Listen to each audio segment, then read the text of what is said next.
மணி 1:30 ஆயாச்சு. சோறு போமா. இன்னி நீங்க ரெஸ்ட் எடுங்க. நான் உங்க ரெண்டு பேருக்கு சோறு போட்டு கொண்டு வரேன். என்னாச்சு நாத்து? நீ சோறு திங்கலையா?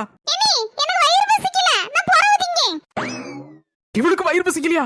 உலக அதிசயத்துல 8வது அதிசயம்ல. நாத்து, நீ சொல்லத பார்த்தா எல்லாரும் என்ன தெரியுமா நினைப்பாங்க? நீதான் இவ்வளவு செய்து எடுத்து வச்சிருக்க போலுக்கு நாங்க உட்கார்ந்து திங்க முழுக்கு நினைச்சுக்கிடுவாங்க.